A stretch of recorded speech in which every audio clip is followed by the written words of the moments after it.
Então, galera, boa noite para todo mundo aí. Vamos começar aí a nossa última palestra de hoje, penúltimo dia aí da nossa Semana da Biologia. E a gente está aqui com o Rodrigo Tinoco. Tem tempos aí que a gente está tentando fazer alguma coisa, uma palestra, uma roda de conversa, qualquer coisa aí. Hoje rolou. O Berê falou que eu dei sorte de conseguir achar o Rodrigo para fazer essa palestra aí. E aí, Rodrigo, eu vou ficar atento aqui ao chat e às solicitações de entrada, né? Para o pessoal pedir para entrar aí. E eu vou deixar você se apresentar, pode ficar à vontade aí, beleza? Beleza, tranquilo. Então, primeiramente eu queria agradecer. O Iberê tem razão, é difícil conseguir com que eu faça alguma apresentação assim do tipo, né? Mas não é por falta de vontade, não, tá, galera? Eu sou extremamente acessível. Às vezes, geralmente é falta de tempo, ou então eu não posso pegar um compromisso quando a gente está em hotel, né? Então, vou lá, vou me apresentar e apresentar também a Bárbara, que trabalha comigo, né? Tipo, a gente é namoridos, assim, digamos, a gente é pseudo-casado. Aí, vou apresentar um pouquinho aqui da gente aqui para vocês. Bem, inicialmente, eu montei a apresentação e não incluí ela porque eu esqueci e foi falha minha, depois que eu resolvi chamar ela. Então, no corre, eu montei essa apresentação aqui hoje, terminei às 5 da tarde e não atualizei. Então, assim, vou falar os dados dela, mas não está ali. Bem, meu nome é Rodrigo Tinoco, eu sou fundador do site herpeto.org, que inicialmente era um site, depois virou um grupo de sites. A gente tem site infantil, tem blog, teve um podcast que a gente começou, mas a gente ainda não conseguiu tempo para poder desenvolver isso. Então, assim, a cabeça tem mil ideias, mas falta tempo e falta pessoas para poder desenvolver essas ideias.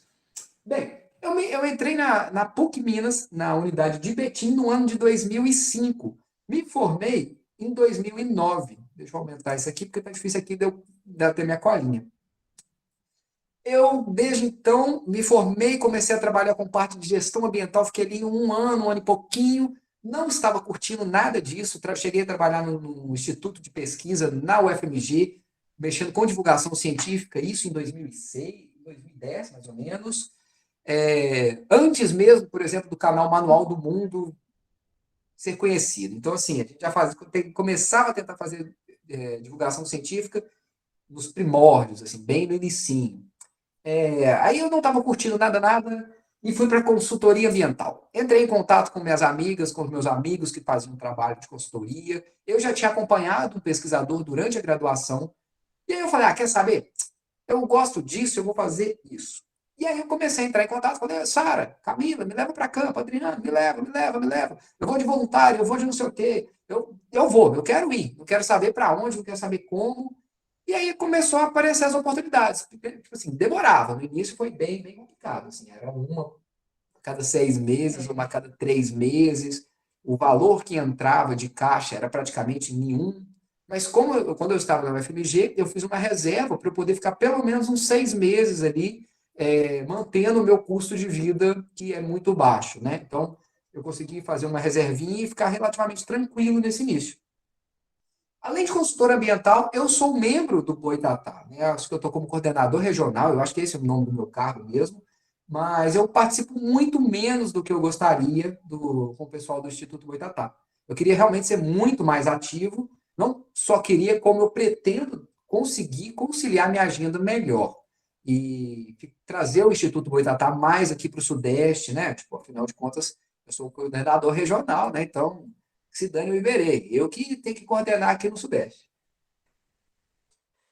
E sou membro também de dois PANs. Quem assistiu a palestra do Iberê pode lembrar dele falando que o PAN é o Plano de Ação Nacional para a Conservação de Fauna, né? Então, no caso, eu sou membro do PAN da Serra do Espinhaço, né? E também sou membro do PAN Nordeste. E ambos eu fico ali na parte da divulgação, mais nessa parte aí, para poder ajudar na parte das redes sociais que a gente tem desenvolvido o site, a gente vai colocar, espero que tudo no ar até o final do ano, no máximo no início do ano que vem, a gente tenha muito material para a gente já poder estar disponibilizando isso para vocês. E essa é a Bárbara, eu vou deixar ela se apresentar aqui para vocês. Oi, gente, boa noite. Eu sou a Bárbara. Também me formei na PUC em 2011. E foi o Rodrigo quem me trouxe para esse mundo da consultoria. né? Lá no início, quando ele começou a pegar os primeiros trabalhos como biólogo, o Rodrigo não tinha carteira de motorista, então, além de auxiliar, eu era motorista oficial dele. E desde então a gente trabalha juntos, né? Estou sendo aqui convidada especial dele, porque a gente faz praticamente tudo juntos, né? Tanto vida pessoal quanto vida profissional. Então, em resumo, é isso. Então, tenho que 10 anos que estou na lida e a gente faz tudo juntos. E só um adendo. Quando a Bárbara começou na consultoria, não é que eu já estava na autoescola e foi apenas um campo que ela precisou dirigir porque eu não tinha carteira. Nos outros campos, ela tinha que dirigir, porque caso vocês não saibam, quem tem recém-formado, né, na habilitação, não pode alugar carro. A locadora, pelo menos na época, não alugava 4x4 ou carros maiores, às vezes nem carro pequeno, para pessoas que tinham a minha faixa etária e estavam com carteira com menos de um ano. Então, ela ficou dirigindo para mim aí por um tempo, mesmo eu com a carteira. Então, assim, quem quer trabalhar com consultoria, carteira é essencial. Tá bom? Bem, mas o que é essa tal da consultoria? Alguém aí sabe o que é consultoria? Porque na graduação se fala muito pouco, né? Eu acho que a PUC é a universidade do Brasil que mais se fala de consultoria de todos, É onde mais sai profissionais, né, que trabalham com eu consultoria. acredito que A sim. grande maioria das pessoas que a gente conhece Vem da PUC. PUC. A gente teve vários professores que eram consultores, então, assim, a gente tem bastante coisa sobre isso na graduação, mas eu acho que nas federais, né, que acho que é a maior parte do público aqui, a galera não fala muito sobre isso, né? Então, eu acho que é interessante eu falar um pouquinho para vocês o que é a consultoria, né? Tipo, eu trouxe aí até uma imagem minha aí trabalhando, estava pegando girino aí, bateando a peneirinha aí, para eu poder entender sobre a composição desses bichos, né? A composição, se está contaminado, se não está. Cada trabalho a gente tem algumas perguntas muito importantes. Mas o mais importante da consultoria é nós, diferente do pessoal da pesquisa, que nós trabalhamos com o nosso projeto, na consultoria você trabalha com o projeto de outras pessoas. Mas quem são essas pessoas? Bem, trabalhar na consultoria é trabalhar com impacto ambiental. O nosso cliente é sempre alguém que está causando ou vai causar um impacto ambiental. Ou seja, ninguém te contrata para você ir ver que bicho tem numa região que não vai ter interesse econômico, né? Tipo, vai lá para ver o que tem. Isso não existe. Você tem um gasto muito alto para poder fazer esse trabalho. Então, isso seria voltado para pesquisa. Você pode conseguir esse tipo de trabalho em ONGs ou alguma coisa assim do tipo, mas a consultoria é sempre empreendimentos. Aí pode ser mineração, hidrelétrica. Exatamente. Linha de transmissão de energia. Loteamento. Tipo, fazendas muito grandes também, elas têm que passar pelo processo de licenciamento ambiental. Então, assim, o mundo do consultor ambiental, diferente do que vocês veem nas redes sociais, é impacto. Por que eu trouxe essa foto? Porque essa foto daí, dá para. Eu levantei o drone e fiz uma foto que é de todo o horizonte. Aqui, ó, vou trazer o mouse aqui para vocês. Aonde é verde é eucalipto, 100% eucalipto. Então é eucalipto aqui, aqui. Esse pedacinho aqui, ó, desculpa, não é 100%. Tem esse trechinho aqui bem pequenininho que é toda a mata que existe nessa fazenda. Ou seja, é 10% do que a gente consegue ver ali é vegetação nativa, toda atravessada ali de eucalipto. E esse empreendimento era uma carvoaria, como vocês podem ver ele aqui, né? Bem, eu quero apresentar para vocês aqui um exemplo. Eu criei 2 histórias com esse mesmo exemplo. Controla meu tempo, por favor, porque eu falo demais. Quantos minutinhos? Aí é o seguinte, o primeiro exemplo, essa é a Paula, a bióloga contratada pela Bali Mineração, não é Vale, é Bali Mineração, para auxiliar no processo de um EIA, que eles querem ampliar uma cava de mineração. Para quem não sabe, cava é o buraco onde vai passando os tratores, tirando o minério e jogando para os caminhões.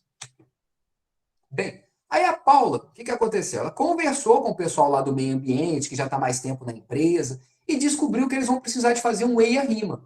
O EIA é o Estudo de Impacto Ambiental. E ele é composto por várias partes. Vai ter parte de fauna, de flora, de social, vai ter várias partes. né? Tem a parte biótica, a parte abiótica, enfim, é uma pancada de coisa.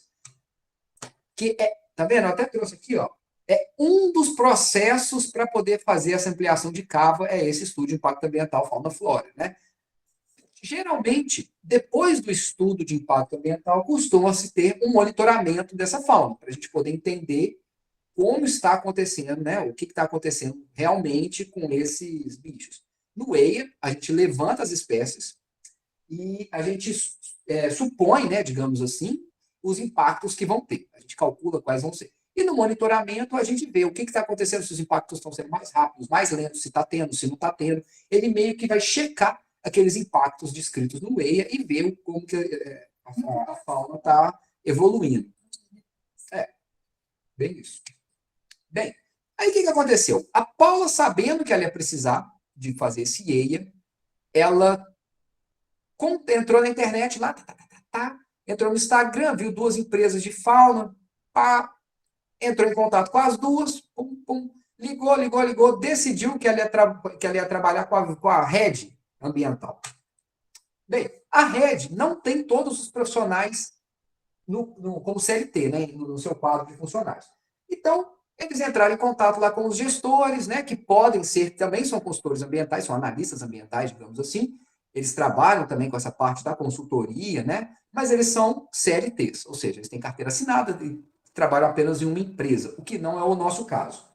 Eles entraram em contato, eles batem o telefone, entra lá, pega a agendinha deles e falam assim, olha, vamos lá chamar o Paolo. O Paolo é um cara gente boa demais. Vamos convidar o Paolo para fazer a parte aqui de fauna do grupo. Fazer, sei lá, fazer mastro. Vamos fazer mastro-fauna do grupo. Eles entram em contato com o Paolo, entram em contato com a Giovana, entram em contato com toda a equipe, manda essa equipe para campo, aí a equipe vai, leva material, coleta, ou não, dependendo se tem licença do órgão ambiental, né? Aí o Paolo vai, volta com o material, faz o trabalho dele, tabela as informações, monta o relatório, preenche com foto, mostra, documenta, tomba material nos museus, volta com esse material, envia esse material para a empresa junta o material do Paolo, da Giovana, da Zaquete, não sei quem, junta de todos os consultores, consolida esse material e vai criar um documento gigantesco que é o EIA da parte biótica, né?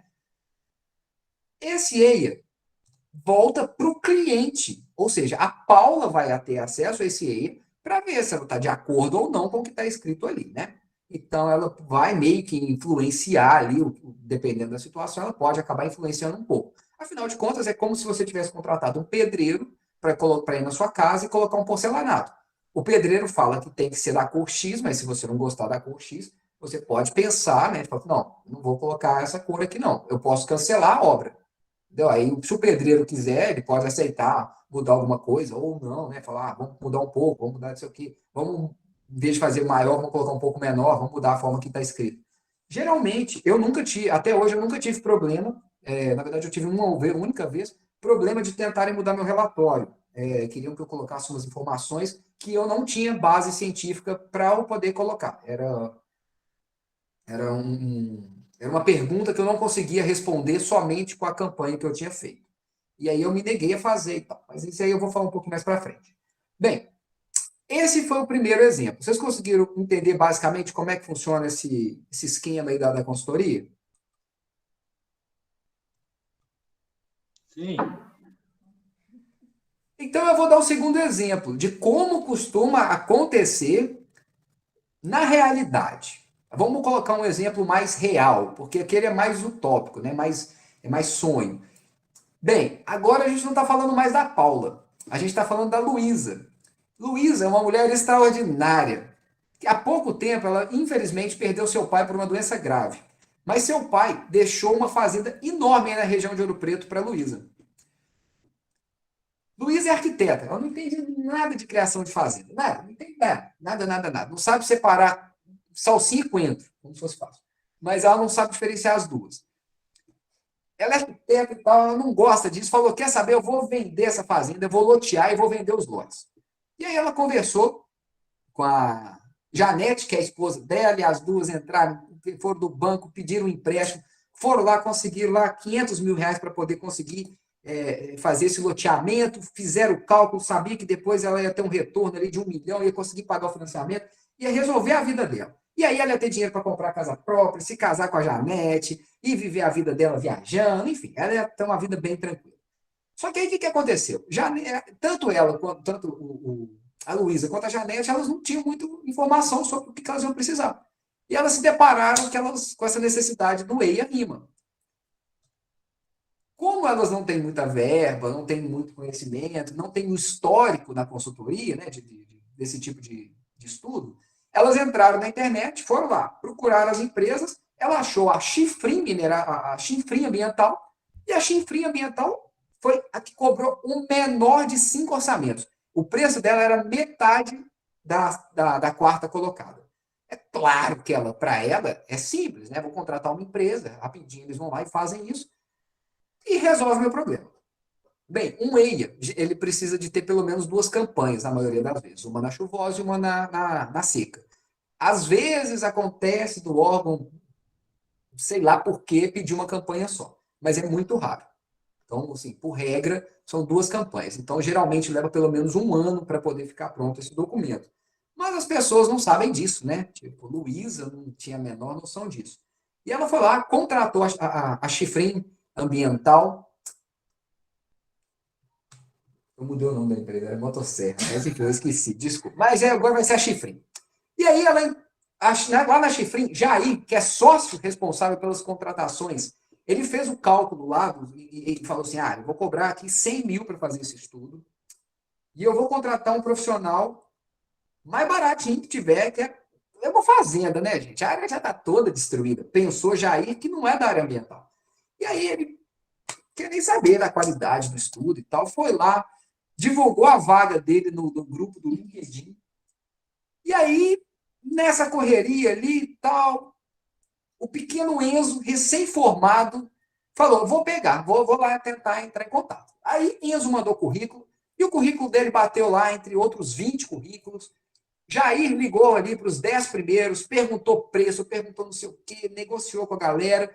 E aí Jair veio com uma proposta bizarra. Ele falou assim, então, Enzo, mas aqui, a gente está com verba para contratar um profissional só para fazer todos os grupos de fauna. Você topa? Enzo ficou ali naquela gaguejeira, né? Nossa senhora, vou perder o contato, eu preciso de dinheiro, tem que sair com a cremosa ali e tal, tô querendo ir no japonês, preciso trocar de carro, quero sair de casa. Quer saber, eu vou aceitar. Né? Jair tinha falado que ia ter outros trabalhos, Jair sempre fala isso, vai ter outros trabalhos, vamos fazer na parceria, vai ter outros trabalhos, no próximo vai pagar melhor, vai vendo. Jair mente muito. Aí foi isso que aconteceu. Enzo topou, fechou o contrato e, para piorar a situação, Jair pediu ele o valor, né? Enzo tinha sido o menor dos valores daqueles 20, cobrando cerca de 40% a menos do que a empresa estava disposta a pagar. Claro que Jair não vai falar, não, a gente vai te pagar mais. Não. Jair ficou mais feliz ainda. Além de dinheiro para reformar a casa na praia, ele ainda ia ter um dinheiro ali para poder trocar o jet ski. Bem, fecharam o contrato ali com o Enzo e mandaram o Enzo para campo. Bem, Enzo chegou lá no campo, como qualquer recém-formado, ficou lá. Ó, tem um passarinho, que passarinho que é? Bem TV, anotou lá, Bem TV. Aí ele olhou, viu um rato correndo, falou assim, capivara, filhote. Escreveu os bichos que ele sabia, escreveu meia dúzia de bichos que ele não sabia. Ele ficou ali 2 dias para fazer esse EIA, 3 dias ali, tirou foto de meia dúzia de bichos, foi à noite para fazer perto, ele viu 3 sapos na lagoa, voltou feliz, falou assim, tá bom, consegui fazer um trabalho bem feito, na cabeça dele.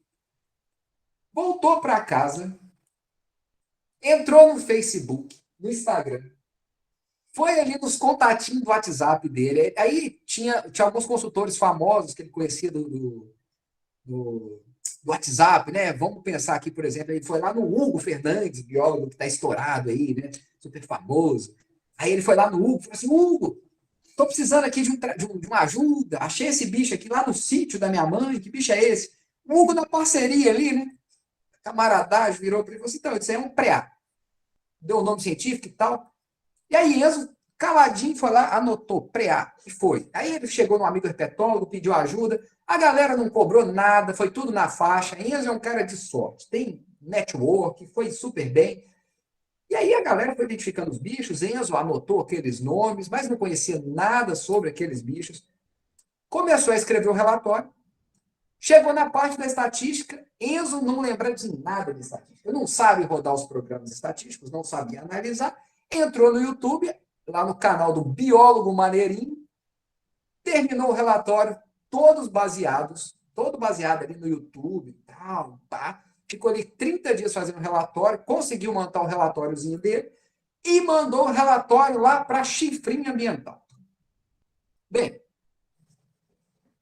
Luísa já estava enlouquecida com a Chifrinha Ambiental. Poxa, já tinha passado quase um ano, ela estava ligando lá, Jair, cadê o relatório? Jair, relatório. Jair recebeu o relatório dos consultores, juntou, entregou para ela aquele relatório assim, mais ou menos consolidado. Luísa, que não entende absolutamente nada sobre o assunto, pegou esse relatório e falou, não, tá ok, vai passar, Jair? Jair falou, tá sossegado, isso aí é fácil, né? Não? Pegaram o relatório, protocolaram, enviaram o relatório para o órgão ambiental.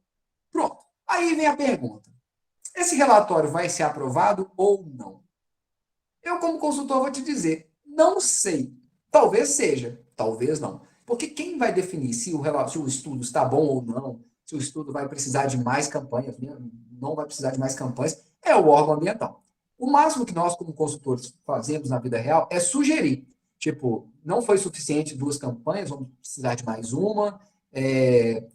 Tipo, vai ter um impacto muito grande, vamos aumentar aqui, sei lá, a APP, vamos criar uma unidade de conservação para compensar. Sabe, a gente coloca medidas mitigatórias e medidas compensatórias para o impacto que vai ser causado. Agora, essas medidas também não significam que elas vão acontecer.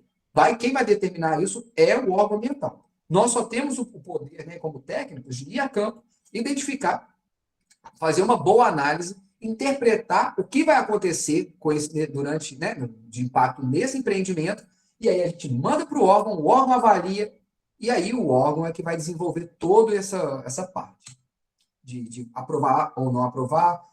E outra coisa que é interessante, às vezes aprova, mas 4, 5, 6 anos depois o órgão entra em contato com você, ele te liga questionando a sua identificação ou questionando algum dado ali. Ou seja, quem vai trabalhar com consultoria, vocês precisam de backup, porque do nada o órgão ambiental te questiona e você tem obrigação de responder ao órgão ambiental. Beleza? Então, backup sempre, galera. Bem, para a gente poder fazer um bom trabalho, eu dividi em algumas etapas para simplificar para vocês, tá? A explicação. Alguns processos, assim. Primeiro é o pré-campo. Assim como na pesquisa, a consultoria também precisa de um pré-campo. Você precisa saber quais os dados você está indo buscar, porque chegar no mato e anotar qualquer coisa não serve para nada. Você precisa ter a sua pergunta para você ir focado nela. E observar qualquer outra coisa extra, você também anota. Mas o básico, o formulário que você precisa de preencher em campo, você já precisa sair de casa com ele. Antes de ir para campo, por exemplo, a Bárbara foi há pouco tempo para a Amazônia. A primeira vez que ela foi, a Bárbara ficou aqui em casa, pelo menos ali, no mínimo que eu vi ela estudando, umas 40 horas, durante assim 15 dias. Ela estudava tudo que tinha sobre a Amazônia, ela ficava o dia inteiro escutando os bichos, e ela escutava e ficava falando, bicho tal, bicho tal. E ela colocava colocou os MP3 naquele programinha Winamp e deixava ficar no sortido, e ela ficava ouvindo, falando assim, aleatoriamente, ia lá e conferia se estava pegando a manha nos bichos. Principalmente as espécies que são comuns, tá? E aí, assim, é muitas horas de dedicação, principalmente quando você vai trocar de bioma ou vai trocar de fitofisionomia. Então, por exemplo, eu estou muito acostumado já a fazer trabalhos, tipo, tanto no Cerrado, algumas regiões da Amazônia, que eu já fiz monitoramentos longos, região de Mata Atlântica, algumas regiões eu também conheço. Agora, se eu for para Ubatuba, galera, eu preciso estudar tudo. Tudo, tudo, tudo. Os bichos comuns não, mas o restante da fauna eu preciso estudar como se eu fosse um recém-formado. Então, assim, mudou de bioma, dá trabalho. Mudou de região, dá muito trabalho. Bem, quando a gente vai para campo, a gente costuma preparar um mini guia regional com fotos e cantos das espécies que a gente pode encontrar. Aí, para isso, geralmente a gente faz ou no PowerPoint ou faz no Trello. O Trello, para quem não conhece, é um gerenciador de tarefas.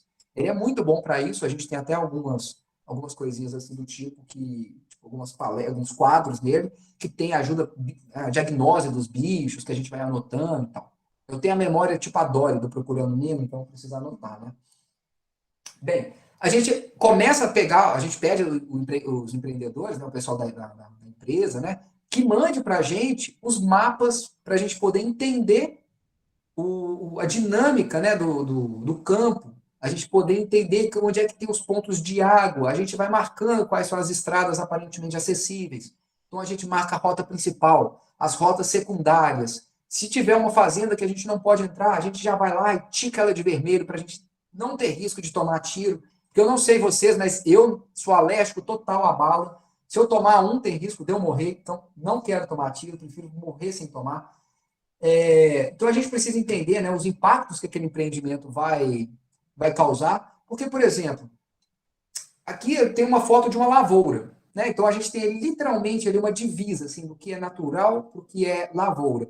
Repara, a lavoura, ela, por natureza, ela já vai causar supressão da vegetação.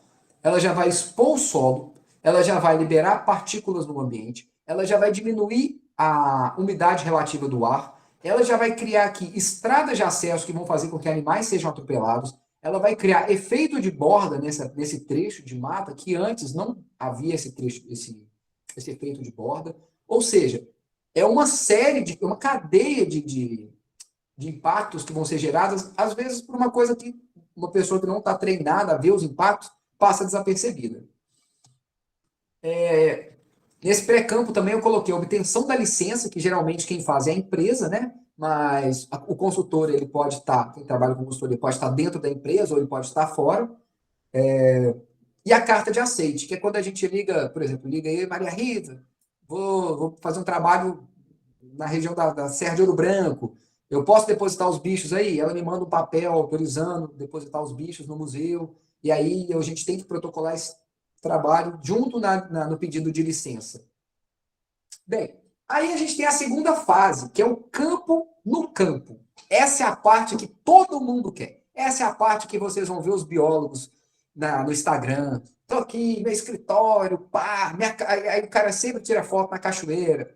Mas isso é lógico, né, galera? Vocês não veem, por exemplo, sei lá, Gabriela Pugliese postando foto no banheiro, né? É sempre arrumado, batomzinho, maquiagem, mesmo que de uma mais simples, sempre ela tá arrumadinha ali, né? Então, a galera vai postar, geralmente, ou que vai ser muito engraçado, ou que vai ser muito da hora.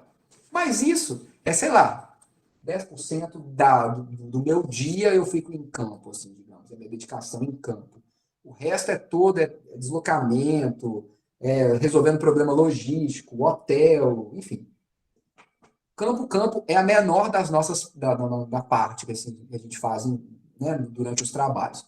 Infelizmente, porque é de longe a parte mais agradável, a parte mais legal, você escutar os bichos, ver os bichos, estar em campo, fotografar, ficar em campo é muito gostoso, né? Aí no campo, o que a gente precisa fazer? A gente precisa testar ouvindo música ruim, Elisa. Isso é mentira. A Elisa já foi para campo comigo, ela sabe que meu gosto musical é peculiarmente muito bom. Então, a gente em campo vai escolher os pontos, porque no computador a gente escolhe, né? Fala, aqui tem uma lagoa legal, aqui tem outra, aqui tem outra, aqui tem outra. A gente levanta 15 pontos. Chega em campo, às vezes tem 3 daqueles.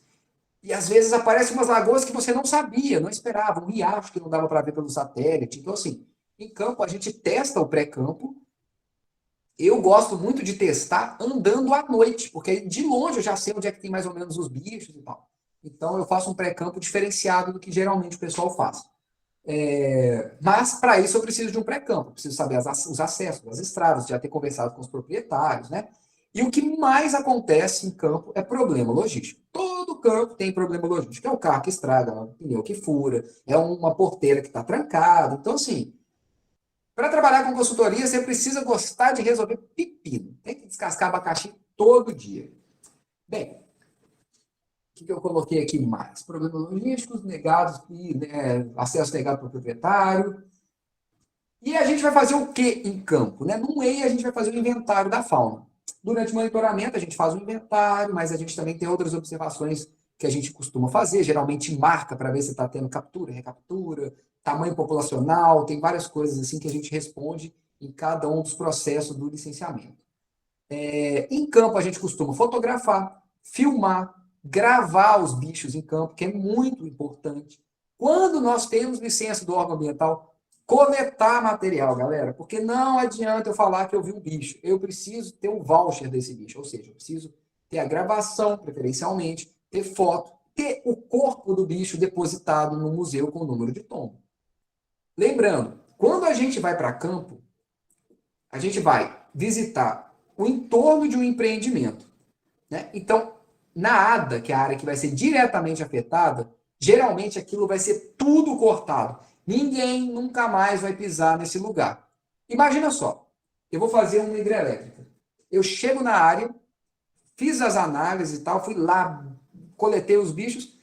40 dias depois, galera, eles subiram ali a hidrelétrica, fecharam as comportas. Onde foi a mata, já houve a supressão, né? Cortaram tudo e agora está enchendo.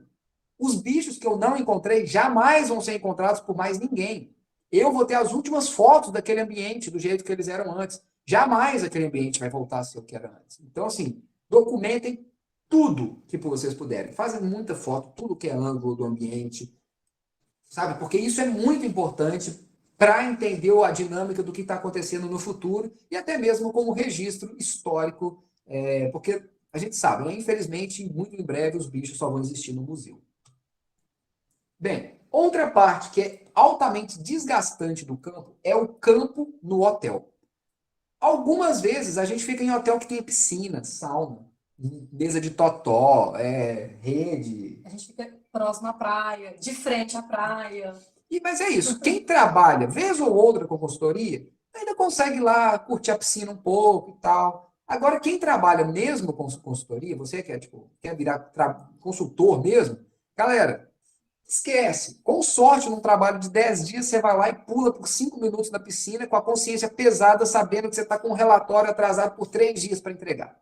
Então, assim, você vai de um campo para outro, como tem que embolar muita coisa de campo, você vai fazer relatório durante a parte da manhã e da tarde, à noite você vai para campo coletar dado de um outro empreendimento. Então, assim, a vida vira uma bagunça, galera.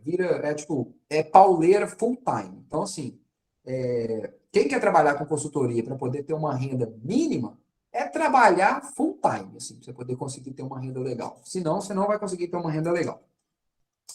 E aí, por exemplo, esse trabalho aí é um trabalho que eu quis mostrar para vocês, né? O hotelzinho da hora. Esse hotel, eu diria que é um hotel nota 9, tá? Mesinha de boteco do quarto, raridade. Geralmente não tem mesas. Então, assim, uhul quando tem.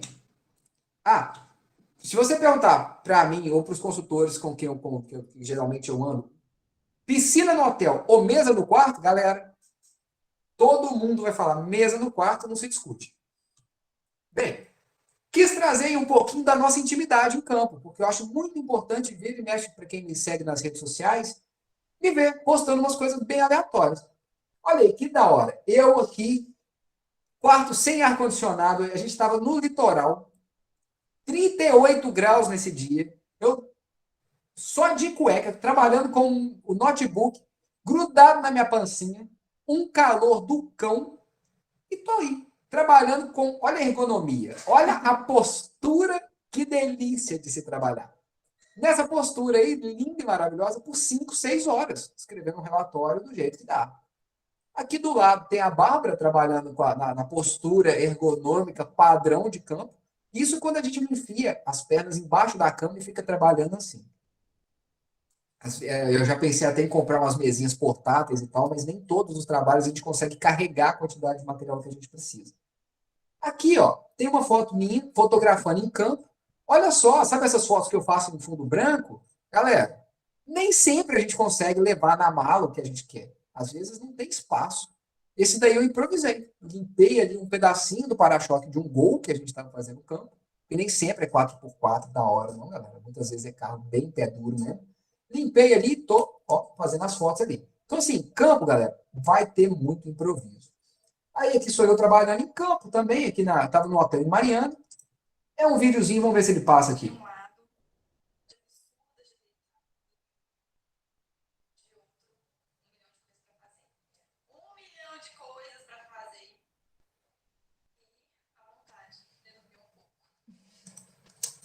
Eu não sei se deu para ouvir o áudio aí direitinho, mas é a Bárbara falando que dá vontade de deitar, mas tem 1000 coisas para fazer. Esse é um hotel nota 8. Isso daí para a gente é luxo. Esse cubículo que tem lugar para a gente colocar a mala embaixo da cama e tem uma mesa para trabalhar. Fora isso, banheirinho aí nesse hotel, a água era quente e o chuveiro jogava 3 duchas para baixo e somente 2 para lateral. Ou seja, luxo total. Algumas vezes a gente fica em hotéis muito bons sim, tá? Mas não é regra. A maior parte das vezes fica em hotel bem fuleirado. E muitas vezes é o melhor hotel da cidade, tá? Então, tipo assim, não é nem picuinha da empresa ou economia, não. Às vezes é o melhor hotel da cidade e o melhor hotel da cidade é, tipo, pior que a Toca do Gugu. Não sei se vocês vão lembrar a Toca do Gugu. Acho que a galera é muito nova. Acho que essa pra gente não é. Bem, e aí vem a próxima parte, né? Durante o campo no hotel, a gente tem que tabelar os dados, identificar os bichos, conferir vocalização, fotografar bicho no hotel, fazer logística, enfim, é 1000 coisas que a gente tem que fazer. E depois vem o pós-campo. No pós-campo, a gente precisa conferir a identificação das espécies, pelo canto, pela morfologia, tabelar todas as informações. A tabela que o IEF pede aqui em Minas Gerais, ela é uma delícia de fazer. Você tem que fazer um indivíduo por linha. Tipo, se você chegou num lugar e tem 15 dentro dos nossos minutos cantando, você tem que colocar uma por linha, porque eu não sei, mas pedem que seja assim. Então, assim, num trabalho, às vezes, dá 1000 linhas, você tem que colocar milhares de informações redundantes, mas é o que eles pedem para ser feito. Então, vocês precisam aprender a mexer bem no Excel. Altamente importante. Aí, nesse relatório, você tem que pôr foto da maior parte dos bichos que você conseguir. Precisa rodar as análises estatísticas, entender como vai discutir isso, fazer essa discussão, montar o relatório, fazer a correção ortográfica, que geralmente vai com bastante erro ortográfico, né? Tipo, a Bárbara é uma das minhas responsáveis aqui para fazer meu relatório. Geralmente eu mando um áudio para ela, ela vai digitando enquanto eu estou fazendo foto. Então a gente consegue, né, dividir bem o trabalho. Se não fosse assim, eu não conseguiria fazer todos os trabalhos do jeito que eu faço, porque realmente é uma demanda de tempo muito grande. E bem, então assim, eu dividi o campo, né, mais ou menos ali em 20% do tempo, a gente vai dedicar no pré-campo, os 15% campo, 25% campo no hotel e pós-campo os 40% da nossa vida. Só que muitas vezes isso embola. O pós-campo costuma acontecer no campo de outros trabalhos. E o pré-campo e o campo também ocorrem junto, às vezes de 3 empresas diferentes. Então você fica ali trabalhando, às vezes, 14, 15, 16 horas todos os dias. É caótico, tá? É bom, eu amo, não trocaria minha profissão, mas é caótico. Falar que não é de boa. Não, não é. É muito caótico. Isso assim, né? Se a gente quiser realmente viver de consultoria, né? Sim. Porque muitas vezes a pessoa trabalha, faz uma vez ou outra, mas ali não, né, não paga as contas com aquilo. Isso. 15 minutos. Você está aqui para isso. Bem, os principais trabalhos da consultoria são EIA, né, que é o estudo de impacto ambiental, o monitoramento de fauna e o resgate de fauna. O resgate de fauna, vocês já devem ter visto em rede social falando que é a porta de entrada da consultoria e tudo mais. Parcialmente. O lance do resgate é que ele contrata muita gente. Tem trabalhos que eles contratam muita gente e tal. Só que, assim, resgate de fauna, galera, é o tipo de trabalho que eu prefiro não fazer. Se eu tiver outra opção, não faço resgate de fauna. Porque resgate de fauna é altamente desgastante, fisicamente, principalmente, psicologicamente.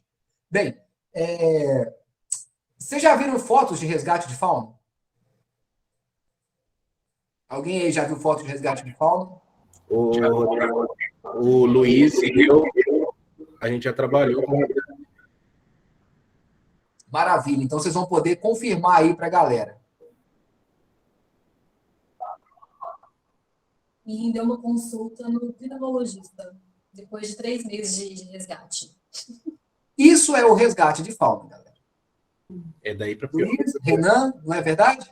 É daí para pior. Pois é.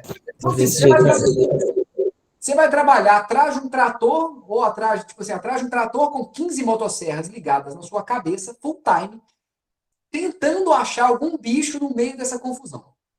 Quem acha de verdade os bichos, 99% das vezes, são os operadores. Os operadores, se você brigar com eles porque eles vão querer acelerar a obra, eles não vão te mostrar nenhum dos bichos, vão atropelar, enterrar e você não vai ver. Ou seja, você fica ali, você tem que saber lidar muito bem com o pessoal, porque senão você não vai conseguir fazer seu trabalho. Você leva sua máquina fotográfica porque você quer fazer umas fotos legais. A sua máquina fotográfica toma essa poeira, é voltar direto para manutenção, galera. E aí a manutenção de uma máquina fotográfica às vezes é 300, 400 reais. Então, assim, você tem um estresse, né, do acompanhamento, de trabalhar no sol, na poeira, barulho demais. O solo, muitas vezes, a gente anda em cima de árvores que foram cortadas. A galera anda com a motosserra aqui no pescoço. Você anda assim, tipo, mal conseguindo se equilibrar. Você tem que tomar muito cuidado, porque, tipo, eu nunca tive problema com operários. Eu sou uma pessoa que relativamente consigo lidar com todo tipo de público. Mas conheço pessoas que já tiveram que sair do resgate de fauna porque eles foram ameaçados de morte. E conheço pessoas também, cheguei a conhecer pessoas que morreram brigando com operários. A galera, os operadores, eles não têm muito... Não é todo mundo que tem um senso tão legal. Às vezes ele vê o biólogo ali que brigou com ele dando sopa, ele roda a escavadeira e deixa bater a escavadeira na cabeça do cara. Acidente de trabalho. Então, assim, tem que tomar muito cuidado com o jeito que vai fazer esse resgate. Às vezes você vai ter que ser um pouco amigo da galera. Tipo assim, quem encontrar bicho, você dá uma Coca-Cola, ou você faz um agrado de vez em quando, você manda um, sei lá, você arruma um jeito de ganhar a galera que trabalha com isso, porque senão você não vai ver nada. Isso eu estou dando a real para vocês. Tipo, não é o ideal, né? O ideal é que todo mundo estivesse importando com os bichos, mas isso não acontece. Então, assim, os caras vão ter prazo para cumprir, eles trabalham por empreitada, então quanto antes eles terminam, antes eles recebem, maior fica a diária deles, então os caras querem tocar o terror mesmo. E aí os biólogos querem diminuir a velocidade para poder ter chance dos bichos saírem, então a gente já vai para trabalhar no impasse. Isso eu estou falando muito da parte ruim da consultoria. Mas tem a parte boa. A gente consegue visualizar e viver ali um pouco também em cenários foda. A gente passa na estrada algumas vezes, por exemplo, nessas fotos aí. Basicamente, eu passei pela estrada, falei, nossa, aqui ia dar umas fotos legais. Vamos dar uma olhadinha ali, 15 minutinhos? Sair meia hora do hotel mais cedo para conseguir dar um rolê e tal. Você, no caminho, não saiam do carro, com o carro da empresa do caminho, galera. O carro da empresa é da empresa. Qualquer problema que tem do carro, a empresa vai responsabilizar vocês. Tanto quando estiverem dentro do trajeto, principalmente se estiver fora do trajeto. Então, assim, fiquem muito atentos com isso, tá? Carro da empresa é da empresa. Se vocês quiserem, tipo, tem dia de folga, aluga um carro ou minimamente liga na empresa e pede autorização para fazer as coisas. Senão, vai dar certo na primeira semana, na segunda, na terceira, na quarta você se ferra. Então, assim, mais cedo, mais tarde, vocês vão se ferrar fazendo isso. E consultoria, galera, vocês vão aprender. A primeira regra da consultoria é: o que acontece no campo, fica no campo. A segunda regra da consultoria é: o que acontece no campo, todo mundo fica sabendo. Então, assim, a primeira regra não é válida. A galera fofoca pra caralho. Eles contam até o que não acontece. Mas, assim, tem que tomar muito cuidado, porque qualquer coisa vira, todo mundo fica sabendo 2 dias, 3 dias, às vezes até 2 horas depois, a galera já está sabendo dos casos. Rádio peão. Rádio peão é rápida. Então, assim, algumas vezes a gente realmente trabalha em riachos muito bonitos, a gente trabalha com, né, por exemplo, esse riacho que eu trabalhei aqui. É um riacho maravilhoso, aí na região de Mariana. Era um estudo para uma ampliação de cava, ele é maravilhoso assim. Se o EIA for aprovado, eles vão destruir todo esse riacho. Eles vão mudar o curso desse ambiente, eles vão soterrar isso, porque a cava vai ficar aí próximo. Ou seja, eu fui o último aí nesse lugar. Se for aprovado. Então, assim, você tendo isso na sua mente é muito desgastante psicologicamente, né? Mas é menos do que você está vendo aquele processo durante a supressão e o resgate de fauna. Bem, vou pegar aqui uma parte que eu pedi para o pessoal me mandar algumas perguntas nas redes sociais e vou dar uma acelerada aqui, porque ainda tem Ainda tá faltando pouco tempo, né? Faltando aqui 5 minutinhos. Bem, trabalhar na consultoria é viajar e ver bichos? Gente, relativamente sim, relativamente não. Primeiro que a gente costuma trabalhar em fazendas e em ambientes antropizados. Então, a gente não vai ver as espécies mais legais, não. A gente vai ver, geralmente, as mesmas espécies, as espécies mais comuns e que já estão acostumadas com algum certo tipo de impacto. É sempre assim? Não. Sei lá, vai ser 80-20. Então, por exemplo, eu trouxe aí o painel do iNaturalist. Atualmente, o Marco Senna está com 215 espécies de anfíbios visualizados. Eu tenho 146 que eu já enviei. Eu tenho mais bicho para enviar, mas não chega a 215. E se o pessoal que trabalha na pesquisa começar a enviar, eles vão bater a gente em muito. Então, por exemplo, Diego Santana, Leandro Drummond, que faz tanto consultoria quanto acompanha pesquisa, esses caras são imbatíveis, eles vão ver muito bicho. Se a gente vai numa unidade de conservação, às vezes a gente acha 50 espécies. Dessa, 5 eu nunca tinha visto antes. Ou seja, aumentar 5 bichos na minha lista atualmente é muito raro se eu não trocar de bioma. Mas em Minas Gerais mesmo, se eu for em unidades de conservação, eu aumento facilmente 4, 5, 7 bichos ali na lifers, né, que a gente costuma falar, da minha lista. Então a gente vê bastante bicho, sim, mas geralmente são os mesmos bichos. Mas não é só isso, né? Tem muito mais coisa, igual eu mostrei para vocês. Bem, para quem não conhece o iNaturalist, é um site que a gente coloca de ciência colaborativa, né? E aí tem o meu mapinha de distribuição, de alguns pontos aqui que eu já cadastrei algumas espécies que eu já vi. Então tem trabalho lá pro lado da Bolívia, trabalho no Mato Grosso, Goiás, Bahia, que tem um trecho maior. E ainda não tem todos os trabalhos que eu enviei, não. Tem 6 anos de trabalho meu aí. 6 dos meus 12, mais ou menos. Bem, e aí vem outra pergunta. Essa eu acho que é a que todo mundo mais quer saber. Esse eu tirei print e tirei o rostinho da galera, tá? Para não expor ninguém a nenhum comentário ou pergunta que mandaram. Consegue ficar rico através da consultoria? Vamos lá. Eu fiz aqui 3 simulações. A primeira é de um biólogo que consegue trabalhar 10 dias de campo, né? São 10 dias que ele vendeu para a empresa. Geralmente, a diária varia muito, tá? Mas varia ali entre 200 e 600 reais o dia. É muito. Vem comigo. 10 diárias, 2.000 reais naquele mês. O cara fez 10 dias de campo, voltou 10, 15 dias ali fazendo um relatório, então, final de semana e pá, fez um trabalho por mês. Ele tirou 2.000 reais. Aí um biólogo sênior, o cara que já tem 10 anos de formado, fez o mesmo trabalho, ele fechou esse contrato melhor, pegou 600 reais na diária. Ele vai ganhar 6.000 reais naquele mês para poder trabalhar basicamente o mês inteiro. Com 6.000 reais, ele vai ter uma renda anual ali, né? Nesse valor aí de 10 dias por mês, a renda do biólogo ia ficar ali entre 24 e 36 mil. Trabalhando 20 dias, nessa mesma situação, o biólogo conseguiria fazer entre 48 e 144 mil reais. Bem, trabalhando 30 dias por mês, que poucas pessoas que eu conheço fizeram isso. Vou citar 2 nomes de biólogos que eu conheço que já fizeram isso.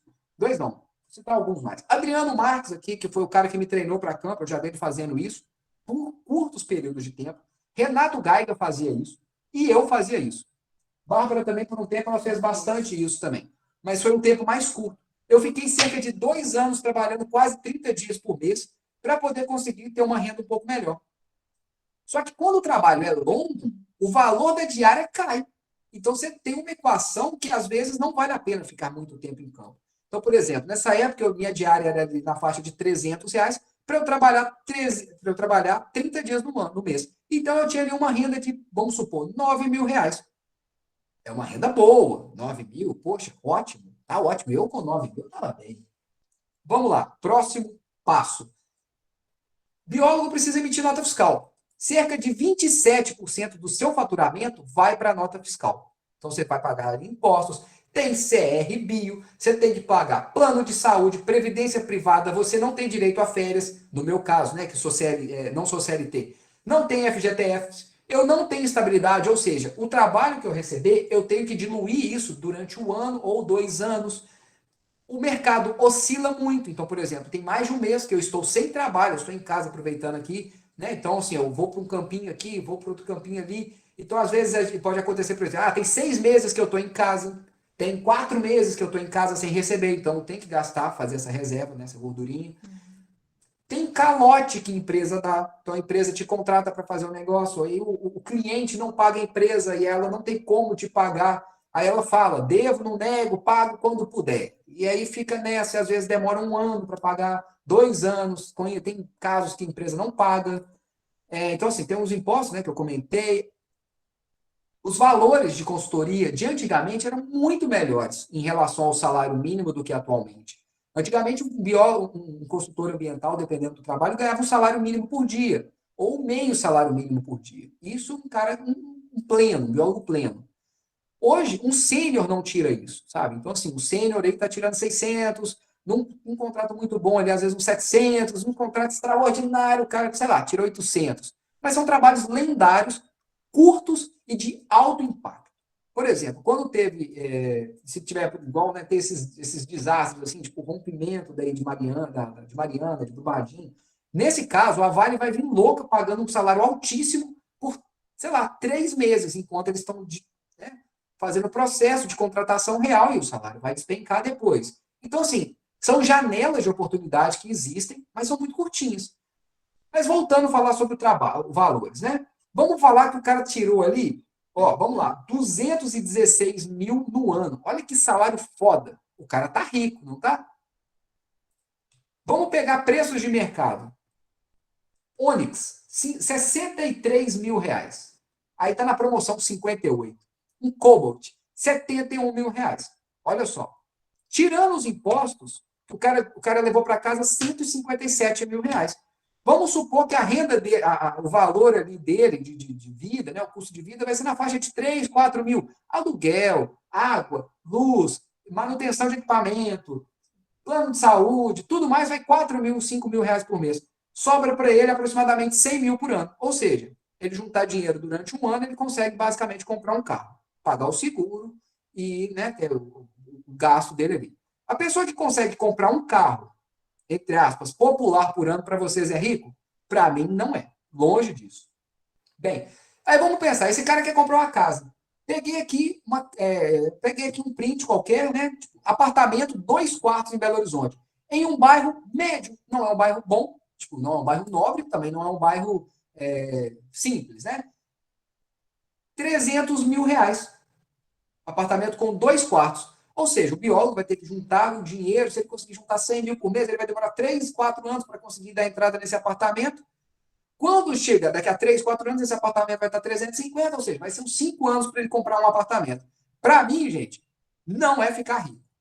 Sabe? Para mim, isso é mito. O cara consegue realmente ganhar, ter uma renda boa, né? Tipo, conseguir viver confortavelmente, mas desde que ele saiba investir o dinheiro dele, ele tenha tranquilidade, não gaste o dinheiro, né? Que é muito fácil você ficar impulsivamente gastando, principalmente para quem está começando, aí vai para campo, bebedeira, a galera costuma descabeçar e gastar quase o dinheiro todo no próprio campo.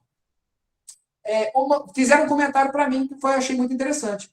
A consultoria é muito mais do que a parte técnica. É convivência com outros saberes envolvidos, saber falar com diversos públicos, né? Conversar com o dono da fazenda e conversar com o dono da empresa. Isso é muito importante. Tem que saber dirigir bem. Isso é essencial para se dar bem na consultoria. Concordo plenamente. Trouxe aí algumas fotos de campos que eu fiz, né? Então, são várias empresas, várias equipes. Cada hora a gente está trabalhando com pessoas diferentes. Já aconteceu de eu trabalhar com uma equipe que era muito... que eu não gostava de trabalhar, mas tudo bem. É uma semana, é 15 dias, é um mês, sei lá, 3 meses. Bola para frente, sorriso no rosto e vamos conviver bem com a galera. Entender que, às vezes, a gente vai compartilhar carro, mesmo não gostando. A gente vai compartilhar um equipamento, enfim. A gente sempre tem que estar junto em campo, né? Porque, afinal de contas, a Bárbara teve um problema há um tempo atrás, que o carro dela travou na 4x4 low, não conseguia tirar. Eu tive que ligar para o outro consultor, 2h30 da manhã, para ir lá resgatar ela. Isso porque eu percebi que ela não tinha chegado no hotel. Mas não é todo mundo que buscaria, que acordaria para buscar 2 horas da manhã. Então, assim, ter essa convivência boa é o grande diferencial. E são essas pessoas que vocês estão vendo na tela que vão me indicar para os próximos trabalhos. Então, assim, é muito importante a gente ter essa convivência, né? Vida de consultor é só ver bichinhos e tal? Viajar e ver bichinho, cachoeira, pá. Não, tem cachoeira, banho, rio, mar, o que mais? Tem totó, churrascaria. Só que não, galera. A vida de consultor não tem nada a ver com isso. Maiores dificuldades que eu vejo da parte da consultoria é solidão. Ou seja, você volta, você está ali no campo com a sua equipe, de repente você volta para o quarto do hotel, você fica ali sozinho. Gente, quem não está acostumado a ficar sozinho, mora em casa com o pai e tal, isso é maravilhoso. Maravilhoso. Vai ser uma delícia. No primeiro ano. Depois vai bater uma solidão cabulosa em vocês. Tem até uns podcasts que falam sobre isso, falam sobre a vida de artistas, né, que é exatamente a vida de um consultor ambiental. Você sempre está ausente, então vai passar aniversário da sua mãe, da sua avó, da sua bisavó. Você vai perder o velório de fulano, o velório de ciclano. É difícil até para marcar médico, porque você não sabe onde é que você vai estar mês que vem. Então, assim, você tem a sua agenda totalmente entregue para as empresas. É muito complicado. Você não tem uma equipe de trabalho, que você vai tipo, destinar esse trabalho, você faz, isso eu faço, vamos trabalhar junto, vamos fazer. Meio que você é obrigado a saber fazer um pouquinho de cada coisa, porque você não consegue, né? Você não recebe bem a ponto de conseguir contratar uma equipe para poder estar te ajudando. Você não tem rotina direito ali, às vezes, para fazer exercício físico, principalmente quem trabalha com herpeto. Porque quem trabalha com herpeto, muitas vezes, vai de dia para campo, para conferir pitfall, vai fazer a busca ativa diurna e ainda volta para fazer a busca ativa noturna. Então, que horas você vai conseguir fazer um exercício físico? Você fica uma semana numa cidade, outra semana na outra, depois você volta para casa, você está com o relatório atrasado, você fica sempre esgotado. Então, é muito difícil você ter essa rotina. Dá muito problema logístico, o carro que quebra, enfim, já dei alguns exemplos, né? Em campo, muitas vezes, a gente fica 4, 5 horas dirigindo para a ida e volta do ponto. Já teve trabalho que a gente fez, que eram 8 horas de estrada de terra, todos os dias. Era 4 horas para ir, 1 hora fazendo ponto e 4 horas para voltar. É altamente desgastante esses deslocamentos, mas é o que tem. Não tem outra opção de hospedagem mais próxima, muitas vezes. Então, assim, a jornada fica muito exaustiva, né? E a gente não tem um plano de carreira, apesar da gente crescer na carreira, né? A gente começa como júnior, vai para pleno, vai para sênior.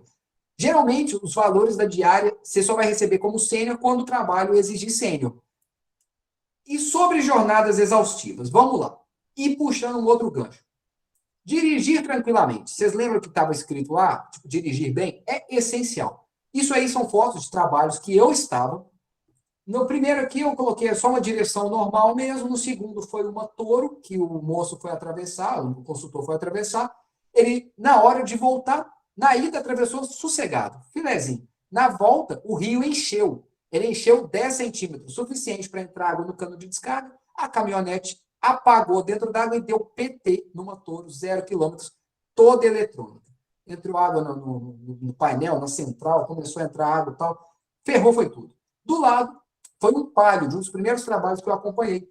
A gente estacionou o Palio na beirada da estrada em São Paulo. Quando a gente voltou, as 4 rodas do carro estavam furadas. Descobrimos que foi a polícia que furou as 4 rodas do carro. Por quê? Eles acharam que era assaltante.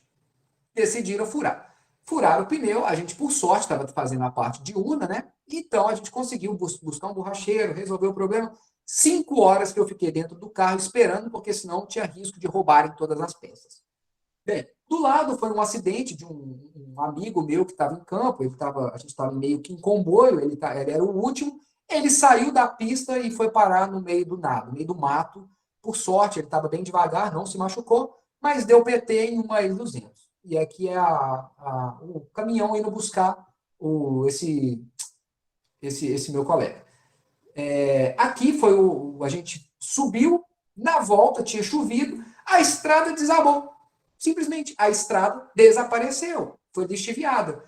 E aí, para descer com o carro não tinha como descer, a gente foi tentar descer e tal. O carro ficou preso com muito esforço ali, 4, 5 horas ali, batendo pá, enxada, conseguimos tirar o carro.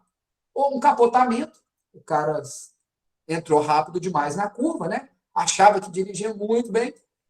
E só um comentário, né? Ayrton Senna morreu dirigindo. Então, sim, se o Senna morreu dirigindo, galera, vai com calma, tá? Caminhonete não tem estabilidade. O maior mito de todos. Trabalhar com consultoria é lindo, maravilhoso e só tem coisas boas. Paisagens bonitas e paisagens de tirar o fôlego. É verdade, olha só que paisagens lindas de tirar o fôlego. Né? Destruição total. Isso é um pós-trabalho, a gente fez o EIA desse trabalho, fez o resgate de fauna e fez o monitoramento, ou seja, a gente viu a floresta em pé, a obra acontecendo, os bichos, né? Tipo, a gente conseguiu salvar bastante coisa, mas muita coisa a gente se perdeu, e a gente monitorou a área depois. Então a gente sabe o que tinha e o que deixou de ter. Isso é tipo, psicologicamente muito pesado. Mas, por outro lado, eu quero mudar de profissão? Não, eu não quero. Eu amo estar em campo. Outra verdade, infelizmente, muitas empresas de consultoria tentam nos convencer a mudar resultados obtidos, porque o contratante viu que aquele resultado pode travar ou trazer mais custo para ele. Mas não sei se as pessoas estão preparadas para falar sobre isso. Isso foi um comentário de um conhecido meu. Bem, eles já fizeram isso comigo, né? Eu comentei com vocês, uma empresa, eles queriam que eu afirmasse uma coisa que não dava para fazer.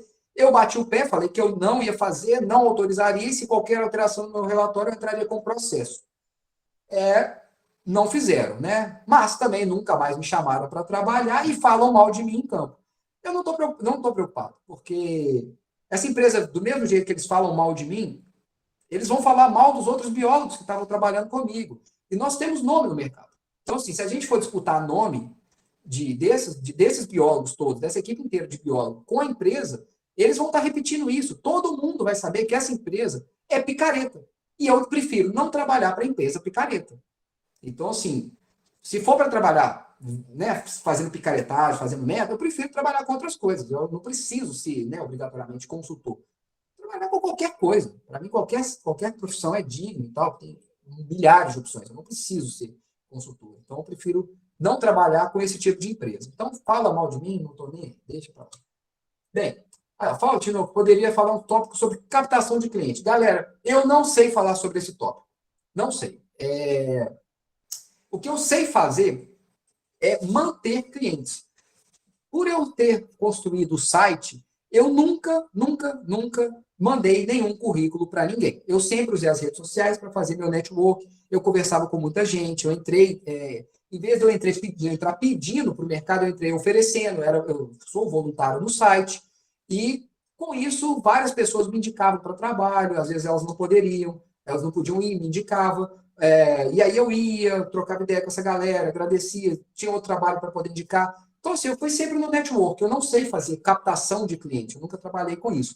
Mas uma coisa que eu falo para vocês é cuidado com o perfil na rede social, galera.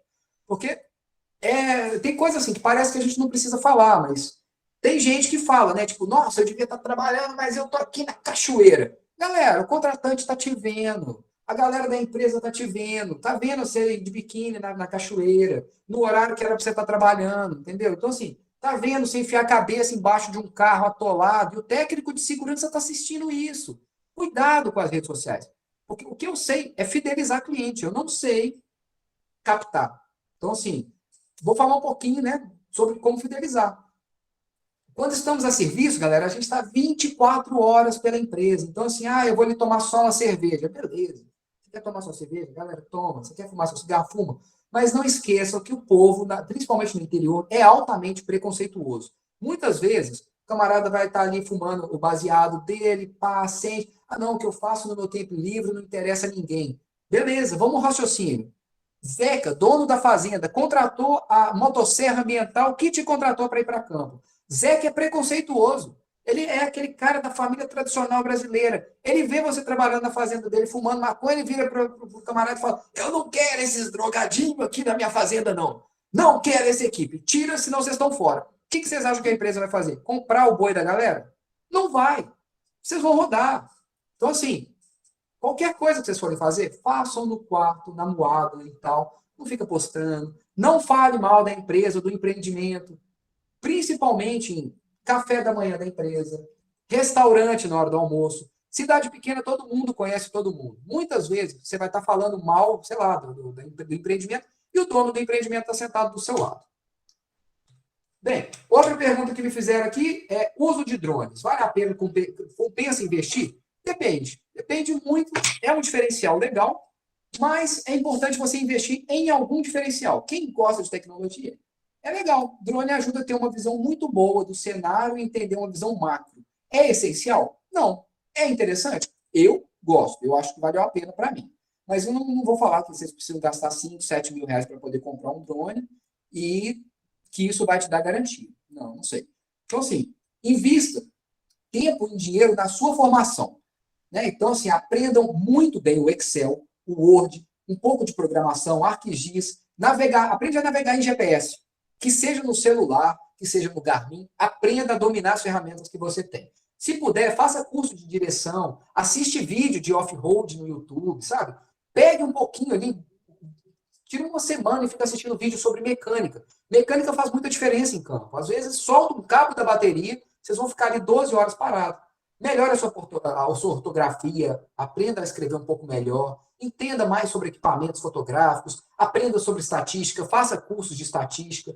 Se possível, pegue uma parte do seu tempo e seja voluntário. Por exemplo, sei lá, vai ser voluntário no projeto do Instituto Boitatá, voluntário no Herpeto. A gente sempre pede para voluntário. A gente não tem verba para poder pagar. Mas a gente vai estar sempre fazendo um trabalho. Quando aparece a oportunidade, a gente vai indicar para quem está sempre perto da gente. Então, assim, sejam lembrados, façam coisas que vocês vão ser lembrados. E entrem somente também em projetos para ser voluntário que vocês acreditem, que vocês saibam que o objetivo, conheçam as pessoas que estão por trás do projeto. Tem vários projetos que uma galera que está na frente é muito picareta, é foda de trabalhar, aí você vai conhecendo aquilo ali, na hora que você entra, depois de um tempo você descobre que o cara é picareta, você se queimou junto com a pessoa, sem ter feito nada. Bem, basicamente é isso. Eu não sei se a gente está com tempo para perguntas ainda. Não, mas... Com certeza. Beleza. Vou deixar aberto então para vocês. Ô Wesley, você quer a pergunta que você tinha feito aí?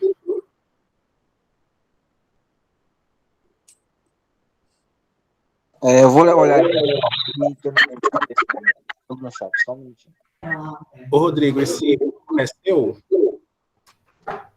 Oi? O retorno do áudio é seu? Tá dando microfone? Eu acho que não.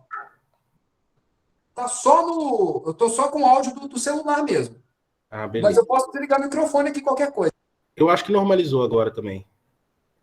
Beleza, liguei aqui de novo. Qualquer coisa a gente desliga. Não, fechou. Wesley. Vai pra lá que você tá roubando meu brilho.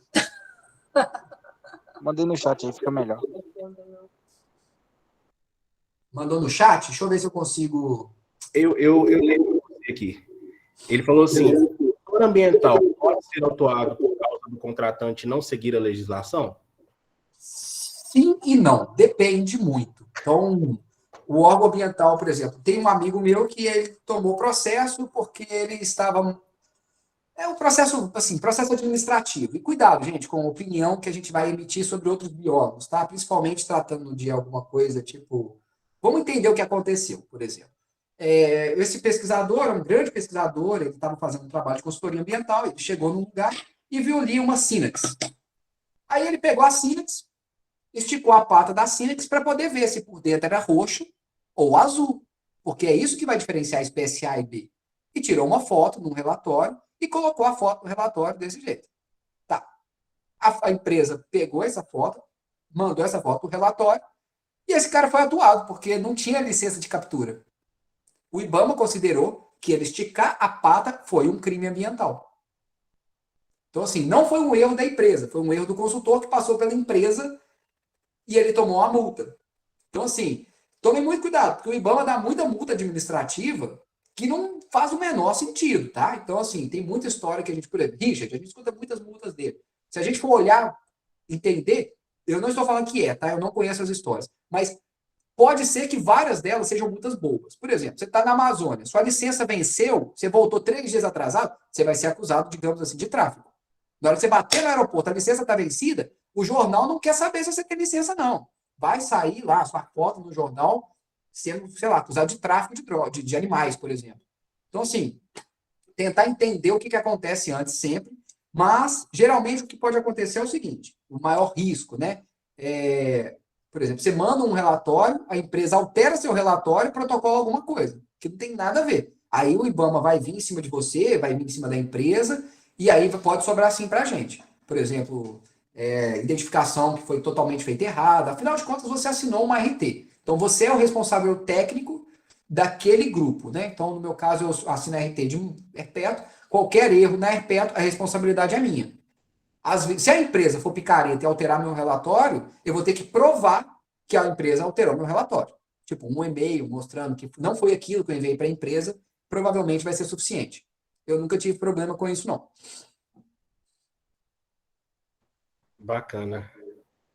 O Luiz Mas é legal. foi também?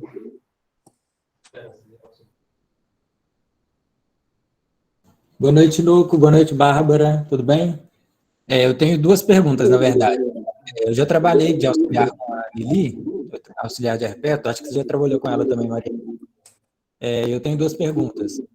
Primeiro, depois que a gente faz o levantamento, o monitoramento e tudo mais, o que acontece com o relatório que vocês enviam? Tipo, vocês têm um feedback do órgão ambiental, eles te mandam, sei lá, o projeto foi aprovado, não foi aprovado, aí tipo, você acha uma espécie endêmica. Aí isso retorna para vocês ou vocês nem ficam sabendo? E a segunda, que é uma questão mais filosófica mesmo. O que vocês pensam da gente como biólogos, ou futuro biólogos no caso, né? A gente está meio que liberando assim, empreendimentos que estão destruindo o meio ambiente. O que vocês acham disso? O que vocês usam para meio que confortar o coração de vocês? Hein? Não, beleza, maravilha. Sobre o retorno dos EIAs e dos monitoramentos, geralmente a gente não tem muito feedback, não.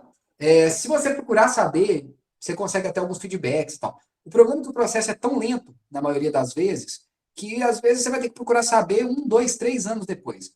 Muitas vezes o órgão ambiental vai estar realmente reavaliando o seu trabalho 2, 3, 5 anos depois que o processo já está em andamento.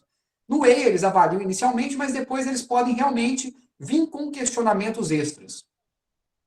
Então, assim, a gente não costuma ter muito feedback, não. O que geralmente acontece com a gente é o seguinte, a gente fechou o trabalho ali com, sei lá, a empresa Vapo. Aí a gente fez o EIA. No EIA, a gente sugeriu para o órgão que fosse feito o monitoramento. O órgão acatou a nossa sugestão e a empresa que contratou a Vapo quer continuar com aquela equipe que está dando certo, está tudo ocorrendo bem, e eles continuam contratando a gente. Então, é o lance que eu falei de fidelizar. E a gente costuma voltar. É muito comum a gente fazer o EIA e o monitoramento. Tem monitoramentos que a gente fez por 5 anos. Tem um monitoramento que eu estou há quantos anos? 8 anos. Tem 8 anos que eu estou fazendo o mesmo monitoramento no Mato Grosso. Então, assim, a gente vê a fauna indo e voltando de acordo com a época da chuva, e o mais bizarro, que a gente vê ela no início, ela oscilava muito, tinha muita fauna, e depois ela voltava, não tinha nada na seca, e voltava na chuva com muita fauna, mas cada vez menos. Então, assim, você consegue acompanhar esse processo longo muito bem. Mas, infelizmente, a gente não tem uma base de dados, que a gente tem acesso aos dados brutos dos biólogos que foram antes, porque o ideal seria isso, a gente ter esse feedback para a gente conseguir, pelo menos, entender o que aconteceu. Mesmo que não fosse eu. Por exemplo, você assume agora um projeto que era meu. Nem sempre você vai ter acesso aos dados brutos. Então, a sua discussão vai ficar muito mais rasa do que ela poderia estar. Ela poderia ser muito mais desenvolvida. Eu acho que respondeu? Respondeu. E a outra questão, se vocês puderem responder, para a gente ter opiniões diferentes. Tem a parte filosófica, né? Beleza. Cara, é o seguinte. A grande verdade é, nós não aprovamos nada. Esse é o pior parte. Se a gente pudesse opinar mesmo, falar, isso deve aprovar, não deve aprovar, a gente teria que tomar uma decisão muito técnica, né? Porque a gente, por impulso, a gente tenderia a não querer aprovar nada. Afinal de contas, você chega no lugar, você fica sensibilizado pela fauna e tal. Mas a gente também precisa, né, de todos os recursos, água, mineral, enfim. A gente precisa de todos esses recursos e é uma faca de 2 gumes. A gente tem que ser o mais técnico possível, tentar fazer o melhor trabalho possível. Por exemplo, eu estou com 10 anos de formado. Eu já trabalhei, fiz monitoramento na mesma área, na Amazônia, por 4 anos. Eu ainda chegava com os bichos e gravava o máximo possível de bicho e eu mandava para os maiores especialistas de fauna que eu conhecia daquele grupo. Por exemplo, eu peguei um Dendrophis, uma pererequinha pequenininha, assim, mais ou menos. E aí eu pegava esses bichos lá, gravava o bicho, tirava 300 fotos do bicho. Como o bicho, ele tem que ser bicho no Pará, ele não pode sair de lá, ele vai ser depositado lá mesmo. Eu não conseguia trazer o corpo para poder checar. E a empresa não ia me bancar, voltar para lá, para poder ir ficar 3 dias no Guild, porque é um custo que ela não tinha orçado. Então eu pegava, tirava foto assim, quase fazia uma ressonância do bicho. E eu mandava para os especialistas, falava, pô, Vitor, o Vitor Dil mesmo, ele trabalha com a revisão desses bichos, falava, Vitor, esse bicho aqui eu achei o canto diferente, velho, dá uma olhada aqui para mim, por favor, e tal. E aí, é aquele lance. O Vitor é um grande especialista, ele podia virar para mim e falar assim, não, Tinoco, eu estou sem tempo aqui, eu consigo olhar assim, mas eu vou cobrar R$ 300. Eu poderia falar sim, não. É justo ele cobrar. Só que, ao mesmo tempo, todos os artigos que o Vitor precisava de foto, ele vinha em mim e falava, pô, Tinoco, você tem foto daquele bicho lá em fundo branco? Eu falei, tem, tá aqui, toma. Então, assim, você vai construindo realmente uma rede de network, aonde um vai ajudando o outro. Então, eu já pedi ajuda para o Iberê para identificar bicho de Goiás, só que geralmente não é assim, pô, cara, eu peguei esse bicho aqui, olha o que é isso para mim. É tipo, eu sento, eu tento identificar o bicho, falo, velho, eu tô na dúvida aqui se assina que A ou B. Cara, dá um help aí, como é que você faz para identificar esses bichos? Aí ele me manda, fala, velho, eu identifico assim, eu anoto, eu não confio no cara, entendeu? Tipo, eu confio nele, mas eu não vou confiar nele. Eu vou entrar, eu vou olhar a lista, vou olhar o artigo, eu vou ler a bibliografia, vou fazer anotações extras, para que se isso não aconteça de novo com aquele mesmo bicho. Então, assim, eu vou correr atrás do aprendizado. E para a gente não se sentir culpado, velho, você tem que ter consciência total de que quem aprova é quem está sentado na mesa do órgão ambiental. A gente tem que fazer o melhor trabalho possível.